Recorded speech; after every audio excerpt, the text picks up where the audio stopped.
philosopher once said, "You are a subject from your own point of view, and you can only become an object to the extent that you adopt the attitudes that other people take towards you." Now, when I think of identity, I always find Alan Watts' philosophical definition perfect.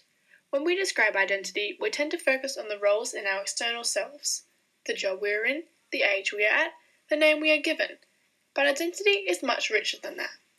Language, and poetry in particular, is our way to convey the true depths which make us who we are. Let's break this down.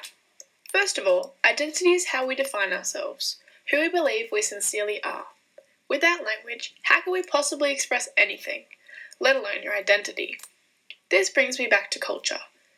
While definitions are subjective, to me, culture is the traditions, customs, and beliefs in which we integrate into our lifestyles.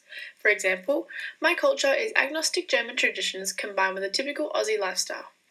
This is undoubtedly expressed within the poem New Accents by Ouyang Yu. Yu writes about the challenges he faces by the cultural assumptions which have been placed upon him. Migrating from China to Melbourne to study a PhD in Australian literacy, Yu found his identity stolen amongst Australian culture. In his poem, he uses a frustrated tone through the use of repetitive phonetics.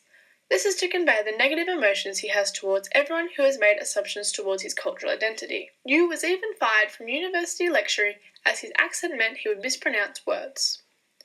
They lost a genius in me, with their English and my anguish. Within this quote, we see Yu's frustration in malaprophism. New Accents shows us how true Alan's definition is. Yu has his identity assumed based upon his external selves in the terms of his culture and the roles he fulfills within Australian society. But as defined earlier, identity is richer than that. Yu feels at home with his poetry. The words written in the poem do not display an accent. Instead, he can express his true self without the mould in which Australian society has imprisoned him. Within an English class, we are taught to build identity into an object, something that can be lost and found. But again, identity is subjective, something that can certainly not be objectified. Identity makes us who we are, and within ourselves we can be all different beings. Just think about it. The way you presented yourself externally to your friends is very different to your parents, grandparents, and so on. Don't you remember as a child when one day you were a mermaid and the next you were Batman's sidekick? Now as you exceed the ages of imagination, you become Megan, a student from a Catholic school in Wollongong.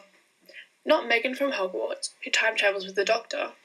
This analogy proves that identity isn't linear. Sometimes it juxtaposes itself, and it's implicitly complex. To be a hopeful pessimist is something about my identity I claim. To assume because a pessimist I lack hope is awfully linear and doesn't delve into the true depths of identity. Within the poem Translucent Jade, Marie Tenchin Yu acknowledges a gift of identity perhaps? I tried it on. It was a little strange. This implies the poet has an object. Metaphorically, she is talking about her name. Having an Anglo-Saxon first name, gifted from her mother, and a Chinese last name, gifted from her grandfather, Marie Tenchin Yu describes her two names with unmistakable contrast. Tenchin Yu is using her poetry to describe the grief she feels over the loss of her identity and culture. But why must she? As we already mentioned, identity is so complex. Why is having an Anglo-Saxon name so dividing? The second last line of the poem is, "Does this begin to become me? Do I to it belong?" The use of a rhetorical question highlights to us her confusion of her identity. While identity is complex, it isn't something that is black and white. By ending the line with belong, Tenchin Yu evokes a sense of questioning of belonging beyond the surface value of identity. Through the poems New Accents and Translucent Jade, we see two different perspectives of identity and culture.